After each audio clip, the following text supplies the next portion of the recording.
Hello guys, तो आज हम पढ़ेंगे रीनल ट्यूबरकुलोसिस, जो कि बहुत इम्पोर्टेंट है टॉपिक इन पीजी। तो ये हम छोड़ नहीं सकते। सबसे पहले आता है रीनल ट्यूबरकुलोसिस। पहली बात तो ये सेकेंडरी इन्फेक्शन है, क्योंकि हम सबको पता है ट्यूबरकुलोसिस मेन लंग्स की होती है इन्फेक्शन। तो ये किडनी तक कैसे पहुंचा? हेमाटोजेनस स्प्रेड के कारण पहुंचा। तो इसकी प्रेजेंटेशन क्या होएगी? सबसे पहले किडनी में, क्योंकि हमें पता है कि ट्यूबरकुलोसिस में केशियस नेक्रोसिस होती है, तो उसके कारण कैल्सिफिकेशन और ग्रेनुलोमस वहाँ पे बनेंगे, चीज़ें मटेरियल डिपॉजिट होने के कारण सीमेंट किडनी हो जाएगी। ये आपने टर्म याद रखनी है। इसकी आप पिक्चर देख सकते हो कि सीमेंट किडनी या फिर पुट्टी किडनी, ठीक है, ये याद रखना है आपको। तो इसके बाद सबसे पहले क्या होता है? Papillary ulcer. ये अर्लीस्ट है, हमने पढ़ा था कि अल्सर से सब कुछ स्टार्ट हुआ। तो अर्लीस्ट साइन क्या है? Papillary ulcer. इसमें स्यूडोकैल्कुलाई भी दिखेगी हमें, कैलिक्स भी डैमेज हो जाएंगे और एप्सिस भी दिखेगी, पेरिनेफ्रिक एप्सिस। जो यूरेटर है उसमें किंक आ सकते हैं, जिसे हम कर्स किंक बोलते हैं। यहाँ पे यूरेटर की शॉर्टनिंग हो जाएगी स्ट्रक्चर के कारण। और सबसे इम्पॉर्टेंट फाइंडिंग है यूरेथ्रोस्कोपी में, गोल्फ होल यूरेट्रिक ओरिफेस देखने को मिलता है हमें।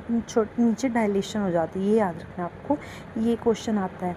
और ब्लैडर में क्या होएगा? यहाँ पे ट्यूबरकल्स डिपॉजिट हो गए, जिसके कारण कॉन्ट्रैक्शंस होएंगी, और कॉन्ट्रैक्शन के कारण ब्लैडर छोटा सा हो जाएगा, जिसे हम क्या बोलते हैं? थिम्बल ब्लैडर, क्योंकि उसमें फाइब्रोसिस हो गई है। ये याद हो गया। उसके बाद में क्लिनिकल फीचर सबसे पहले तो क्या होगा? यूरिनरी फ्रीक्वेंसी इंक्रीज़ होएगी, इसी से पेशेंट आएगा। हेमैट्यूरिया हो सकता है, ब्लड आ सकता है यूरिया में, और मतलब हेमैट्यूरिया हो सकता है, पेन हो सकता है, वेट लॉस हो सकता है, ये सब होएगा। यूरिनरी एग्जामिनेशन में सबसे इंपॉर्टेंट पॉइंट क्या है? स्टेराइल पायूरिया, मतलब कि हमें यूरिन में पस सेल्स तो दिखेंगे, लेकिन कल्चर नेगेटिव आएगा, क्योंकि हमें पता है कि टीबी के लिए स्पेशल कल्चर जेड स्टेन ही होता है। तो इसमें स्टेराइल पायूरिया मेन इंपॉर्टेंट टर्म है। कन्फर्म कैसे करेंगे? जेड स्टेन करेंगे 3 मॉर्निंग यूरिन सैंपल्स को सेंट्रीफ्यूज करके। और इन्वेस्टिगेशन CCT है। मेडिकल मैनेजमेंट हम ATT दे सकते हैं। और इसमें ट्रीटमेंट क्या होएगा? सर्जरी। अगर तो एब्सेस में ड्रेन कर दो, यूरेटर की किंकिंग है, डीजे स्टेंट डाल दो।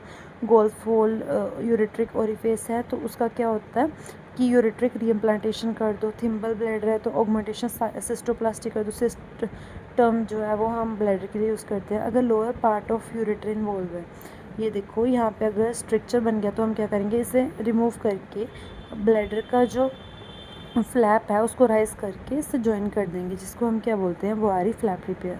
होप कि आपको समझ आ गया होगा। कोई डाउट होगा पूछ लेना कमेंट सेक्शन में।